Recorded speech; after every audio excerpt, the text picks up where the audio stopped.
আসসালামু আলাইকুম রহমতুল্লাহি ওবরকাতুহু। সম্মানিত দর্শক, ক্ষমতাধর রাজনীতিবিদ, রাজা, মহারাজা, সম্রাট, তাদের পশুপ্রীতি এটি নিয়ে রীতিমতো মহাকাব্য রয়েছে। যারাই ক্ষমতায় আরোহণ করেছেন তাদের অনেকের মধ্যে অদ্ভুত অদ্ভুত সব নেশা দেখা যায়। কেউ হয়তো বিড়াল পোষেন, কেউ হয়তো বানর পোষেন, কেউ বাঘ পোষেন, কেউ হাতি পোষেন, কেউ দেখা গেল যে টিয়া পাখি, ময়না পাখি পোষেন। অনেকের যাকে বলা হয় চিড়িয়াখানা থাকে। তো এই সকল বিষয় নিয়ে আলোচনা করব, যেটা আমি সাধারণত রাজনৈতিক যে কথাবার্তা বলি তার থেকে একটু ব্যতিক্রম। আশা করি আপনাদের ভালো লাগবে। ভালো লাগবে এই কারণে যে আমাদের রাজনীতিবিদ, আমাদের দেশে যারা রাজনীতিবিদ, তাদের মধ্যে যাদের পশুপ্রীতি রয়েছে, পাখি প্রীতি রয়েছে, এই পশুপ্রীতি এবং পাখি প্রীতির মনস্তাত্ত্বিক বিষয়গুলো কি, এর ফলে সেই ক্ষমতাধর ব্যক্তি, রাজনীতিবিদ, তাদের দ্বারা জনগণের কি উপকার হয়, কি ক্ষতি হয়, তাদের এই পশু প্রেমের অতীত ইতিহাস, এই সমস্ত বিষয়াদি নিয়ে মূলত আলোচনা করব। প্রথমে বলে নেই যে সাবেক প্রধানমন্ত্রী শেখ হাসিনা, তিনি বিড়াল পোষতেন। তো আমি এটা নিয়ে একটা লেখা লিখেছিলাম। এটিকে বাংলাদেশ প্রতিদিনে অথবা নয়া দিগন্তে, আমার ঠিক মনে নেই, তবে এটা লিখেছিলাম শেখ হাসিনার জমানাতে, এবং আমি যখন এমপি তখন। একটি রাজকীয় বিড়ালের আত্মকাহিনী।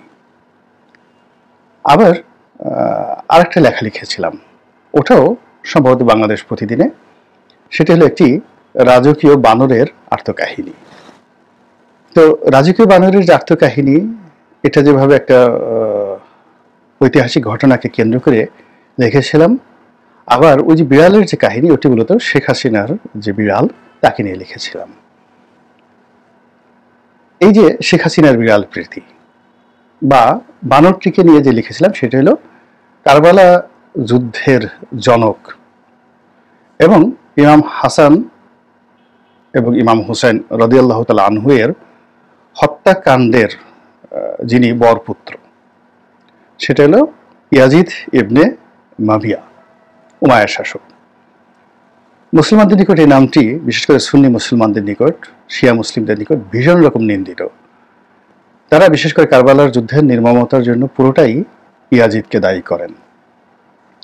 এবং ইয়াজিদের চরিত্র নিয়ে মুসলমানদের হাত দিয়ে এখনো পর্যন্ত এরকম ভালো কিছু লেখেননি। যদিও এখন কিছু কিছু সম্প্রদায় এসছে যারা ইয়াজিদকে খুব বড় করে তুলে ধরার চেষ্টা করছেন। অনেকে বলার চেষ্টা করছেন যোগ্য, সুশাসক, তারপরে তার পিতার সম্পর্কে তিনি আশরায়ে মুবাশশারা ছিলেন, এরকম আরো অনেক কিছু, আমির মাবিয়া সম্পর্কে অনেক অনেক সুন্দর কথা বলার চেষ্টা করছেন।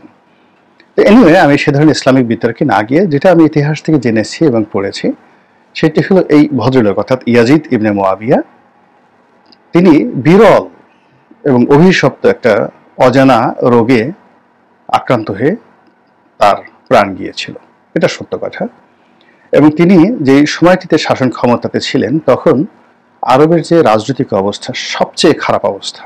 তার বাবার মৃত্যুর পরে এটা সীমাহীন অরাজকতার মধ্যে তিনি শাসন ক্ষমতা পরিচালনা করছিলেন। তো সেই অবস্থায় সিংহাসনে বসাটাই আসলে একটা বিরাট যোগ্যতার বিষয়। এনিওয়ে, প্রায় 3.5 বছর তিনি ক্ষমতায় ছিলেন। এর মধ্যে বহু কুকর্ম তার জমানাতে ঘটেছে। তার ব্যক্তিগত জীবন, তার যৌনতা, তার বানর প্রীতি, নানা রকম কাহিনী আছে। তো সেই নোংরা বিষয়গুলো আমি আসলে তুলতে চাই না। শুধুমাত্র বানরের যে কথাগুলো বলার চেষ্টা করেছিলাম, সেই একটি রাজকীয় বানর বলছে, সেটা হলো তিনি যে বানরটিকে পোষতেন, সেটিকে তিনি সিংহাসনের পাশে বসিয়ে রাখতেন।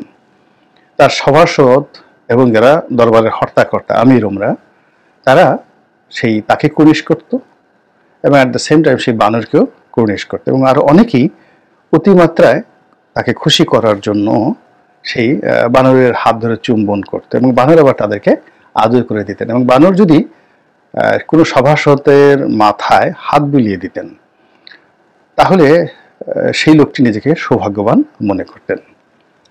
এবং এটা নিয়ে যে একটা বিখ্যাত সিনেমা আছে দ্য মেসেজ এবং দ্য মেসেজ না দ্য মেসেঞ্জার। মেসেঞ্জার সিনেমাতে ইয়াজিদকে সরাসরিভাবে দেখানো হয়নি, কিন্তু ইরাক এবং পূর্বাঞ্চলীয় যে তার যে শাসককর্তা, কারবালার যে শাসনকর্তা, তাকে দেখানো হয়েছে এবং তিনিও ইয়াজিদের অনুকরণে বানর লালন পালন করতেন এবং সেই বানরের দাপট এবং সেই বানরের ক্ষমতা এবং তিনি সেটাকে কিভাবে লালন পালন করতেন সেই দৃশ্যটি সিনেমাতে, দ্য মেসেঞ্জার সিনেমাতে এত চমৎকারভাবে ফুটিয়ে তোলা হয়েছে। অসাধারণভাবে আপনারা সেই দৃশ্যটা দেখে নিতে পারেন। এর কারণ হলো যে মূল শাসক ইয়াজিদ যেহেতু সেই কাজটি করতেন, ফলে তার অন্যান্য প্রাদেশিক যারা গভর্নর তারাও ইয়াজিদকে খুশি করার জন্য এইভাবে বানর পুষতেন, আর সারা দেশ তখন বানরে সয়লাভ হয়ে গিয়েছিল এবং তার খেসারত মুসলমান জাতিকে কিভাবে দিতে হয়েছিল তা কম বেশি মোরালেজ আমরা জানি। এখন শেখ হাসিনার বিড়াল সম্পর্কে আসি। শেখ হাসিনার বিড়ালটি দোতলায় থাকতো, বা আমি এখন আপনি করে বলি, বিড়ালটি দোতলায় থাকতেন। অনেক বড় বড় নেতা, বিশেষ করে মহিলা নেত্রী যারা ছিলেন, তারা বিড়ালটির দৃষ্টি আকর্ষণ করার চেষ্টা করত, ওটিকে কোলে নিত, আদর করত এবং বিড়ালের মনোরঞ্জনের জন্য তাদের যে চেষ্টা এবং তদবির, এটি যারা ওই দৃশ্য দেখেছেন এবং যারা সেই চেষ্টা করেছেন তারাই কেবলমাত্র সেটা বলতে পারবেন। এই গেল এক। এখন এই যে বিড়ালকে খুশি করে শেখ হাসিনার কৃপা আদায় করার যে অভিলাষ যে সকল মানুষের ছিল, আপনি তাদেরকে কোন পর্যায়ের মানবিকতায় ভূষিত করবেন? যারা স্বার্থ সিদ্ধির জন্য আল্লাহর পরিবর্তে, আল্লাহর বান্দাদের পরিবর্তে, মানুষের পরিবর্তে পশুর হাতে পায়ে অঙ্গ বুলায়, পশুর কাছে অবনত হয় এবং পশুর কৃপা চায়। যখন একটি দলে, একটি সম্প্রদায়ে এই ধরনের লোকের সংখ্যা বৃদ্ধি পায়, যে সমস্ত আকর্ষণ মানুষের পরিবর্তে বিড়ালের দিকে বা বানরের দিকে, অথবা হায়দ্রাবাদের নিজাম একসময় বাঘ পুষতেন, একেবারে তার সিংহাসনের পাশে বাঘ বসিয়ে রাখা হতো। তো এই সাম্প্রতিক কয়েকটা সিনেমাতে সেই দৃশ্য আমরা দেখতে পাচ্ছি এবং সবাই পশ্চিমকে দেখা গেল সেই বাঘকে সে সেলুট দিত। তো এরকম একটা অবস্থা, এই অবস্থা যখন সমাজে তৈরি হয়ে যায়, যে রাষ্ট্রে, যে সমাজে, যে বা দলে, সেখানে মানুষের যে প্রাধান্য সেটা কমে যায়, পশুর প্রাধান্য বেড়ে যায়, আর পশুর সংস্পর্শে মানুষ যত বেশি থাকে তত বেশি তার ভিতরে পাশবিকতা বেড়ে যায়, মানবিকতা কমে যায়, সেটা যে কোনো পশু হোক না কেন। তারপর দুর্বল পশু যেগুলো, গৃহপালিত পশু যেগুলো, সেইগুলোকে বশে রাখার জন্য, কতগুলো নিয়ম কারণ আছে। যেমন ধরেন বিড়াল, সেটা মেয়ে বিড়াল হোক বা ছেলে বিড়াল হোক, একে যদি আপনার বশীভূত করতে হয়, একে ইনজেকশন দিয়ে, পুরুষ হলে তার পুরুষত্ব নষ্ট করে দিতে হবে, তাকে অনেকটা খাসি বানিয়ে ফেলতে হবে, হিজড়া বানিয়ে ফেলতে হবে। আর নারী বিড়াল যদি হয়, তার গর্ভধারণের ক্ষমতা, তার জরায়ু নষ্ট করে ফেলতে হবে ইনজেকশন দিয়ে। আদারওয়াইজ এই দুটো বিড়াল, অর্থাৎ মেয়ে বিড়াল হোক ছেলে বিড়াল হোক, এদের বয়স 2.5 মাস থেকে 3 মাস হওয়ার সঙ্গে সঙ্গেই তারা এমনভাবে মিউ মিউ করবে, ঘরের মধ্যে যন্ত্রণা করবে, অবাধ্য হয়ে পড়বে। মেয়ে বিড়ালও অবাধ্য হয়ে পড়বে, ছেলে বিড়ালও অবাধ্য হয়ে পড়বে। তাহলে এই বিড়ালের যারা অধিকর্তা, তাদের প্রথম নিষ্ঠুরতা হলো এই বিড়ালকে বসে রাখার জন্য সে মেয়ে বিড়ালকে বন্ধা বানিয়ে দিচ্ছে আর ছেলে বিড়ালকে খাসি বানিয়ে দিয়েছে। এই যে তার মন মানসিকতা, সেই মন মানসিকতার কারণে সে যাদেরকে পছন্দ করবে, তার সেই রুচি অভিরুচির মধ্যে যদি কোনো ছেলে হয়, সেই ছেলের পৌরুষ থাকা চলবে না, তাকে হিজড়া হতে হবে, তাকে খাসি হতে হবে, তাকে ছাগল হতে হবে, তাকে কোনো অবস্থাতেই মানে ষাঁড় হওয়া চলবে না, তাকে দামড়া হতে মানে বড় জোর দামড়া, মানে আপনার তো গ্রামে যেগুলোকে গরুকে হাল চাষে ব্যবহার করা হয়, সেখানেও যে সকল মানে ষাঁড়ের বিচি কেটে দেওয়া হয় সেগুলোকে আমরা দামড়া বলতাম, বলদ বলতাম, বলদ বা দামড়া। আর যেগুলো ধরেন সেই যাদের বিচি থাকতো, ষাঁড়, সেই যাদের সন্তান উৎপাদনের ক্ষমতা থাকতো, তাদেরকে আমরা ষাঁড় বলতাম। ছাগলের ক্ষেত্রে তাদেরকে ছাগল না বলে পাঠা বলতাম। তো এইরকম যাদের সেই পুরুষ দলের মধ্যে, রাষ্ট্রের মধ্যে, সেনাবাহিনী বলেন, পুলিশ বাহিনী বলেন, যেখানে বলেন না কেন, সেখানে যাদের পুরুষদের মধ্যে ন্যূনতম পৌরুষ থাকে, ততক্ষণ পর্যন্ত এই বিড়াল প্রেমী, ছাগল প্রেমী, বানর প্রেমী যারা লোকজন রয়েছে, তারা তাদেরকে রেহাই দেয় না, তাদেরকে খাসি বানানোর জন্য চেষ্টা করতে থাকে। আর মেয়ে হলে মেয়েদেরকে বন্ধাত্ম, মানে তাদের কোনো যৌন আকাঙ্ক্ষা থাকা চলবে না। আর কোনো নারীর যদি কোনো যৌন আকাঙ্ক্ষা না থাকে, সন্তান ধারণ করার ক্ষমতা না থাকে, কিংবা সে যদি হিজড়া প্রকৃতির হয়, তাহলে রাজনীতিতে আপনি বড় জোর সুলতান সুলেমানের যে সিনেমাটা দেখেছেন বা নাটক দেখেছেন, সিরিয়াল দেখেছেন, সেখানে অসাধারণ একটা চরিত্র ছিল সুম্বুল আগা, প্রাসাদের সুম্বুল আগা। অর্থাৎ আপনি সেখানে প্রধানমন্ত্রী ইব্রাহিম পাশাকে যে আপনি একভাবে খাসি বানিয়ে সুম্বুল আগাতে পরিণত করতে পারেন। তো পশুপ্রেমী যারা, তারা প্রথমত এরকম তার দলের, তার পরিবারের, তার রাষ্ট্রের, তার সংগঠনের সবাইকে এইভাবে মানবরূপী পশু বানিয়ে ফেলে।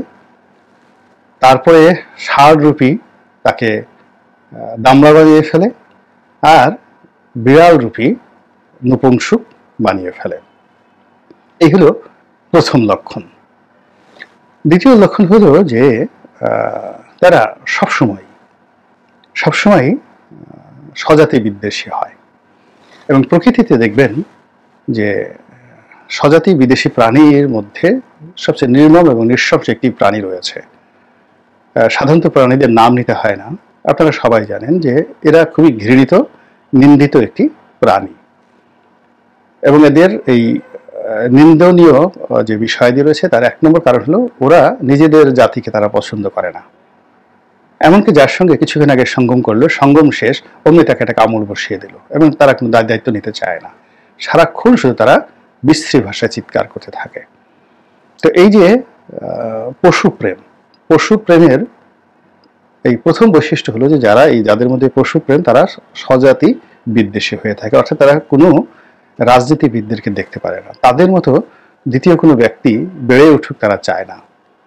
তারা কোনো অবস্থাতেই তাদের পাশে একটা বিড়ালকে তারা বসিয়ে যত স্বাচ্ছন্দ্য অনুভব করে, বানরকে বসিয়ে স্বাচ্ছন্দ্য অনুভব করে, এবং বাঘ বসিয়ে স্বাচ্ছন্দ্য অনুভব করে, সেইভাবে কোনো যাকে বলা হয় রাজা মানসিংহ, তারপরে রাজা টোডরমল, এরপরে আবুল ফজল, এরকম বিখ্যাত মানুষদেরকে, তানসেন, এদেরকে বসিয়ে তারা কখনোই নিজেদেরকে নিরাপদ মনে করে না, কখনো মনে করে না।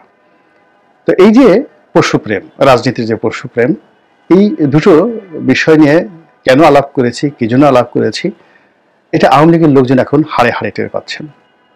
শেখ হাসিনার ওই যে পশুপ্রেমের পাশাপাশি আরেকটি অভ্যাস ছিল, সেটি হলো তিনি ওই যেটাকে বড় বড় যে বটবৃক্ষকে ছোট করে যে কাটছাট করে রাখে, এই মুহূর্তে আমার নাম মনে আসছে না, যেটাকে টবে করে, এটাও তিনি করতেন। সেটাকে যেন কি বলে আমি জানি, বাট এই মুহূর্তে আমার নাম মনে আসছে না। তো এই কালচার যারা রয়েছে, অর্থাৎ বড় একটা কোনো কিছুকে ছোট করার মনোবৃত্তি, সেই মনোবৃত্তির কারণে এদের অবস্থা যা হয়, ওই সবসময় যাদেরকে তারা তুচ্ছ করেছে, তাচ্ছিল্য করেছে, তাদের হাতে এদের পতন হয়। যে ডক্টর মোহাম্মদ ইউনূসকে তিনি তুচ্ছ তাচ্ছিল্য করতেন, তুই তুকারি, পদ্মা থেকে ফেলে দেবেন, টুস করবেন, টাস করবেন, দেখেন নিয়তি কিভাবে খেলে দিয়েছে, তার হাতেই পতন হয়েছে। আবার ইতিপূর্বে শেখ হাসিনাকে যারা তুচ্ছ তাচ্ছিল্য করেছে, শেখ হাসিনার হাতেই তাদের পতন হয়েছে, যে না এ কিছুই করতে পারবে না। আবার এখন যারা ক্ষমতাধর রয়েছেন, তারা যাদেরকে তুচ্ছ এবং তাচ্ছিল্য করছেন, তাদের হাতেই তাদের পতন হবে। এবং এই জিনিসগুলো আসে ওই যে মানুষের বানর প্রীতি থেকে। বিড়াল প্রীতির যেভাবে একটা বৈশিষ্ট্য রয়েছে, বানর প্রীতির বৈশিষ্ট্য আরো যাকে বলা হয় নির্মম এবং নিষ্ঠুর। বানর, আপনারা জানেন যে বানর খুবই দুরন্ত প্রাণী, খুবই চালাক, চতুর এবং অশ্লীল, এবং যাকে বলা হয় মন্দ কাজে অভ্যস্ত, চোর। বানর ভীষণ রকম চোর এবং ছিনতাইকারী। তারা আপনার হাত থেকে আইসক্রিম নিয়ে যাবে। এরপরে দুষ্ট, আপনি যদি কোথাও আপনাকে আপনার কানটা মলে দিবে, আপনাকে দেখে তার লজ্জাস্থান দেখিয়ে দেবে। মেয়ে বানর বা ছেলে বানর, একটা অনায়াসে, এবং 4-5 জন যদি আপনি গিয়ে তাকে দেখতে চান, অমনি আপনাদের সামনে তারা সঙ্গম শুরু করে দেবে। এরকম অসভ্য।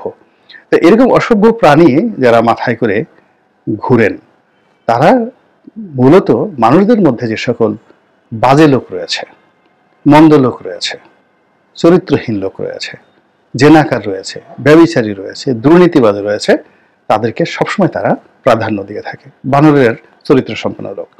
এবং এই সকল লোকদের কর্মকাণ্ডের কারণেই একটা সময় তাদের পতন হয়, যেভাবে ইয়াজিদের হয়েছে। আল্লাহ রবুল আলমিন আমাদেরকে আগামী দিনে এই ধরনের পশু প্রেমী ক্ষমতাধর লোকদের হাত থেকে রক্ষা করুন, হেফাজত করুন। আসসালামু আলাইকুম রহমতুল্লাহি ওয়া বারাকাতুহু।